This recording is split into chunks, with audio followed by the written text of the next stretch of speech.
Hi everyone, welcome back to my YouTube channel.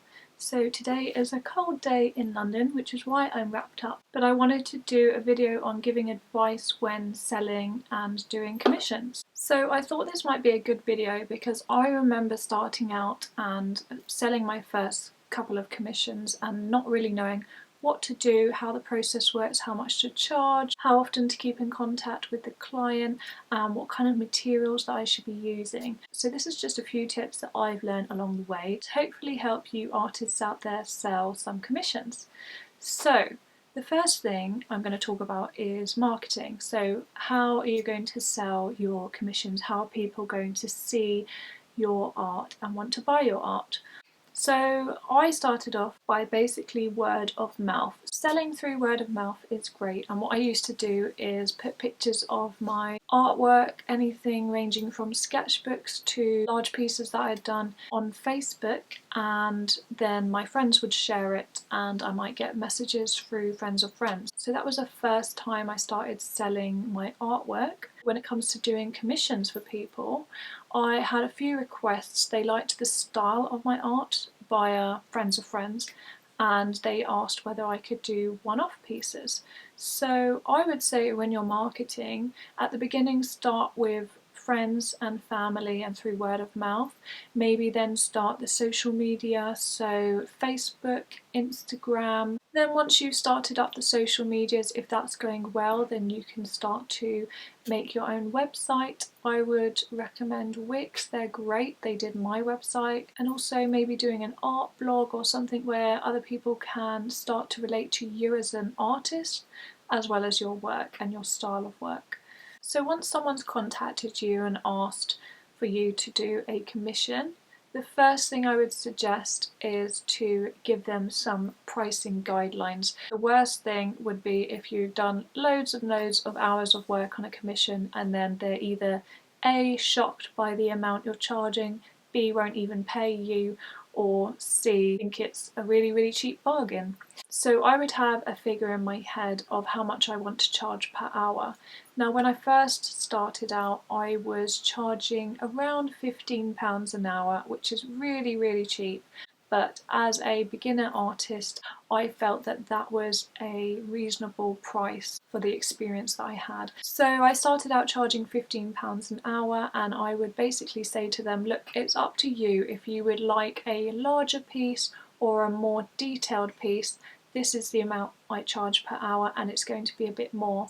However, if you're on a smaller budget, then we can go for a smaller piece or we can reduce the amount of detail. So kind of letting the client choose the amount of hours put into the commission, which helps then on the costs. So I would say at least once a year increase the amount you're charging. So this could range from 5%, 6%, 7%, 10%, depending on how much work you're getting and how popular you are and the experience that you're getting at the same time. So artists can range from £10 to £200 an hour, so feel out your audience. Also, when you're pricing, you need to take into account the cost of materials, so it might be an idea to give them an approximate of what you think you're going to be spending on the materials, and also where they are living and how much delivery costs will be. So if you are doing a large painting and sending it abroad, especially if it's on a canvas, the prices can be so high,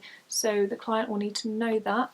There are ways that you can reduce the price, maybe by rolling the canvas or sending a set size canvas. However, the prices are still quite large and this will need to be factored into the price. So once this is all done and you're happy with the price, I would suggest to the client that we either meet up or do a video call. So have the customer tell you what size they think they would like. It would be great if you could see either pictures or a video of the room that the art piece is going in, because this will give you a sense of sizing. So if the ceilings are really high and there's a really large white space, then a small painting is really not going to look right in the middle of the room, so you can suggest having a larger piece. Also, seeing the room will help you gain a sense of the style and also the colour, so that when you're suggesting colours you can make sure you go with the palette colour of the room. Make sure you get as many details as you can from the client as to what they would like. So even if they give you source images or pictures of styles of paintings they like. I usually then go through my own sketchbooks or most recent paintings and I show them so that they can see what kind of style I do and which ones they like the look of. So when it comes to abstract paintings, I've had people who are just like, you've got free reign, do whatever you want, I don't care. Now, this is not good because basically I think anyone who is commissioning a piece of art will always have an image, even if it's just a small image, of what they would like. Now, whether that's even just the colour or the style. So I have done it before where I've done it on a whim and they haven't particularly liked it. So I've kind of said, well, you didn't really give me much of a brief.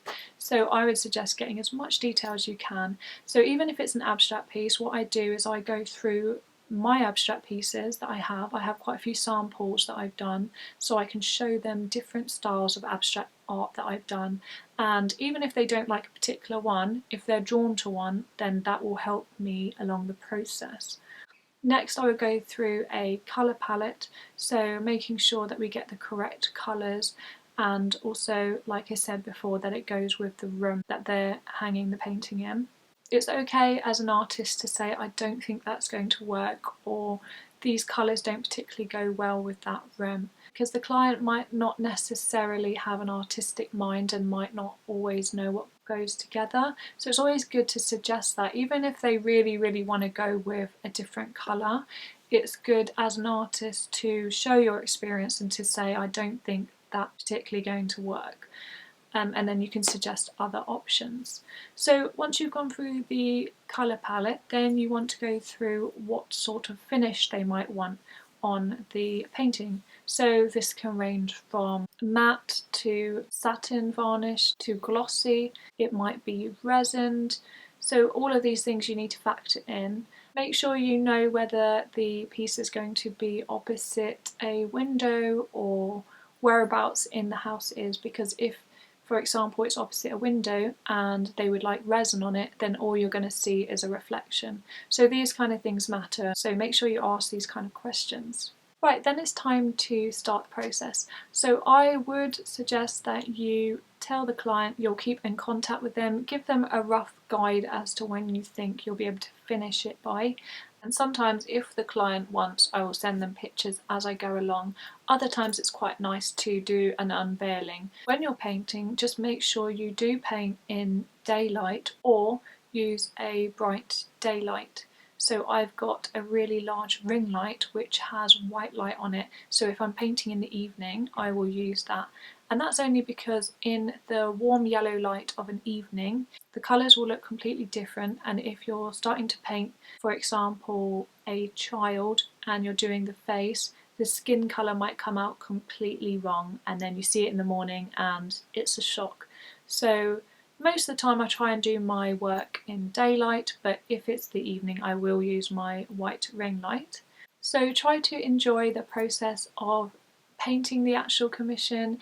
If you're hard of time, for example, I work full time, so finding time to paint is sometimes difficult, but I do schedule it in my diary because it's really important you work to the time that you're given the client.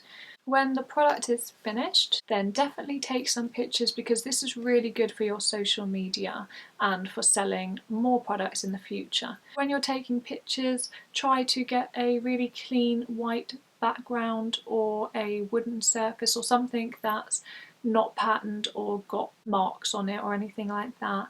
And try and do it in daylight if possible, because the pictures will come out so much clearer and brighter. If you want, you can use an SLR camera, but to be honest, the phones these days, they still come out great. So make sure you take lots and lots of pictures, and you can even edit them later if you want to edit out the background or add your name or things like that. So before you send your piece off, make sure you sign it. That's the most important part. And you want to sign it before you varnish it, obviously, because then it will protect it. So sometimes I sign on this side of the canvas, sometimes I sign on the front of the canvas. It's completely up to you as an artist. If you feel as though it will detract the eye from the actual image, then possibly do it on the spine. So sometimes if it's got quite a lot of white in the painting, you don't really want a big black signature at the bottom. Sometimes if you're doing things like fashion illustration, it looks quite nice to have it right beside the fashion image or whatever. So when you're sending your item off for delivery, you want to make sure that it's wrapped up really well. And the way I wrap mine up is I have these kind of cardboard corners that go on each 4 corners of the painting, and then I wrap with bubble wrap, and I do 2 or 3 or sometimes 4 wraps of bubble wrap just to make sure the product is completely safe and won't get damaged. Now some of my paintings have had gems or things that are sticking out, so I will put a greaseproof sheet of paper just to make sure those won't get harmed with the bubble wrap, you know, ripping the bubble wrap or something like that. And when you're sending your commission off, whatever the price, I would send it recorded delivery. And that is just because it's such an individual item that you're selling. It's one that you've spent time on. There isn't another piece out there like that, and you would have to redo it all again if the product doesn't arrive. And then make sure you keep the tracking number and everything so you can keep an eye on it. And I would also ask the client to let me know once it's been delivered. So sometimes I hand deliver my pieces if they're living not too far away from me and if I can carry or drive the product to them.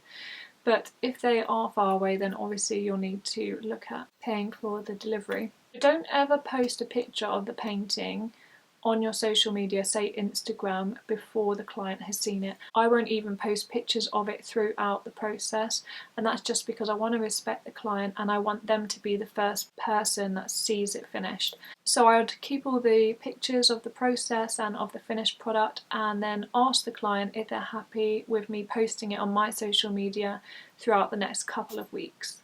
If they're not happy with it, then that's absolutely fine, and I would respect the client because they now have the rights to the painting as I've sold it to them. So I would always make sure I get some feedback from the client and check whether they are happy with the product. If I'm with them, then you can usually tell by their face or what they're saying if they're happy with it. Obviously, if you're not with them and you've sent it abroad, then this might be done via text or email. So that's it for advice when selling commissions. I wish you all luck selling your own commissions. I'm still working on finding time to also sell my own. Thanks for watching today. I really hope you enjoyed this kind of chatty video. If you enjoyed this video, then please hit the subscribe button, and I'll be back soon with a new art tutorial. Bye guys!